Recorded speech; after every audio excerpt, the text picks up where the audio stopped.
The Night of the Living Dead Tom Savini-directed remake had multiple purposes. The trio of George Romero, Russ Streiner, and John Russo wanted to remake the film as a means to celebrate the anniversary of the original. They also wanted to try to make up for some of the losses due to the copyright mishap that cost them out on millions, and at this point, billions in profits, royalties, and other such dues owed to them. I thought it would be interesting to put both films side by side and see which film did what more effectively. I'm not going to tally up the scores because I think both films are very good.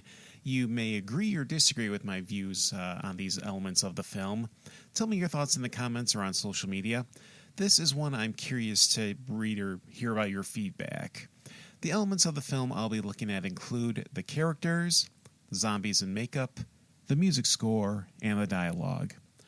The first aspect of the film for evaluation, the characters. The characters I'm focusing on are Ben, Barbara, Harry Cooper, Helen Cooper, Tom, Judy, and Johnny. Karen Cooper won't be discussed because she herself doesn't figure heavily into the film. Harry Cooper and Helen Cooper are the ones who emphasize her importance. For starters, let's look at Ben, played by Dwayne Jones and Tony Todd. Dwayne Jones as Ben was the innovator, one of the first significant black characters in not just horror film, but in film in general. He's strong-willed, stands his ground against Harry Cooper, but he comes off as half-hearted in his scenes with Barbara. He loses his cool when she stands still in the kitchen shortly after his arrival. When Barbara tells her story to him, he shows little to no interest, does nothing to calm her down, leading to him slapping her, incapacitating her. Tony Todd as Ben has similar qualities to Jones's Ben. Todd isn't afraid to go toe-to-toe with Harry Cooper. He has his own motivations. In the very beginning, when he first meets Barbara, he's frustrated and impatient, yet he shows more humility to Barbara. When they dispatch the zombies in the farmhouse, he consoles her. He tries to comfort her. With all due respect to Dwayne Jones, Tony Todd shows the compassion and sympathy that character needs for the audience to connect with. His Ben is more philosophical. Jones's Ben tells what he saw. Todd's Ben tries to find a meaning or a better understanding of what is happening. The next character to look at will be Barbara, played by Judith O'Dea and Patricia Tallman. Judith O'Dea as Barbara was a product of the time. It was common for women to be presented as helpless. O'Dea's Barbara is borderline catatonic until the near end when she finally tries to help keep the ghouls out. Tallman's Barbara was also a product of the time. When that movie released, we previously saw the likes of Linda Hamilton's Sarah Connor, Sigourney Weaver's Ellen Ripley. We also had Pam Grier and Cynthia Rothrock. That take on the character fits this movie. She also has a real arc, which Judith O'Dea really didn't. Tallman, to me, was the better Barbara. Harry Cooper is handled differently by both Carl Hardman and Tom Towles. Hardman as Cooper convinced me that he actually cared about his daughter, which partly fueled his stance that the basement was the safest place. Hardman played Cooper as an antagonist, not a villain. When we first meet him, we don't hate him. We may disagree with him, but we don't hold a lot of animosity. Tom Towles plays Harry Cooper as a straight-up heel. Right from the get-go, you absolutely hate Towles as Cooper, and he does nothing that would make him relatable, nor does anything to endear himself to the audience. We don't see him showing concern for his daughter until the very end. He gets physical with Barbara, which is the tipping point. Hardman, for me, was the better Harry Cooper. Marilyn Eastman and McKee Anderson donned the role of Helen Cooper. Eastman showed a great deal of range. She showed compassion, strength, and just wanted for everyone to make it through the night. A voice of altruism. More so than Barbara, she was a true tragedy, being murdered by her own child.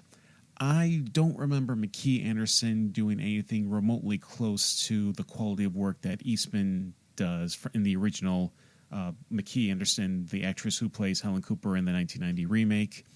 Marilyn Eastman was way better and did way more as Helen Cooper.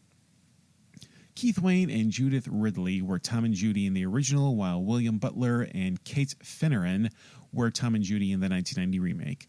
Wayne and Ridley were the better duo. I could believe them as a young couple in love, and they didn't have the redneck stereotype that Butler and Finneran had.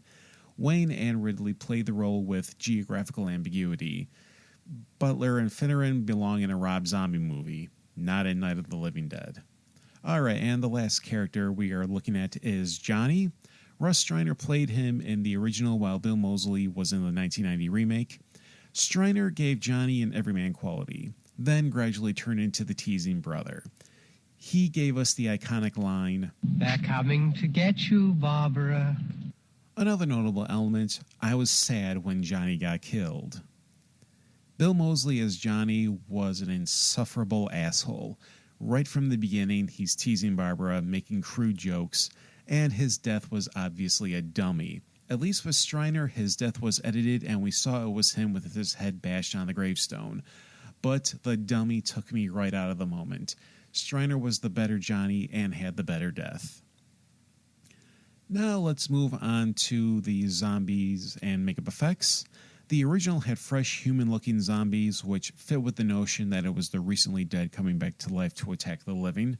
The makeup effects were minimal. The original film was supposed to have Tom Savini do the makeup, but he was called to serve in Vietnam as a combat photographer.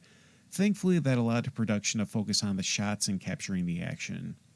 With Tom Savini at the helm for the 1990 remake, you know the effects and zombies are going to be top-notch. There was no shortage of memorable zombies. The autopsy zombie, Uncle Reg, the thin bald window zombie, the zombie with the doll, the junkie zombie, Mr. Magruder, the truck zombie. So many great and creepy looking zombies.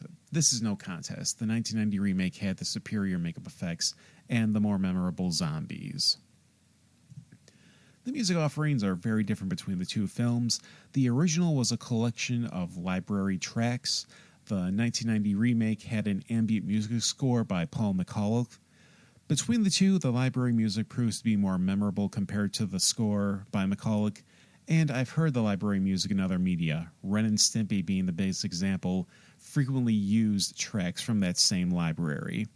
McCulloch's score had a great end theme, but the rest of the score is very basic. The original had the better music. Lastly, there is the dialogue. The original just had one classic after another. Not just the classic line from Johnny, but you also have, "You can be the boss down there, I'm boss up here. I ought to drag you out there and feed you to those things."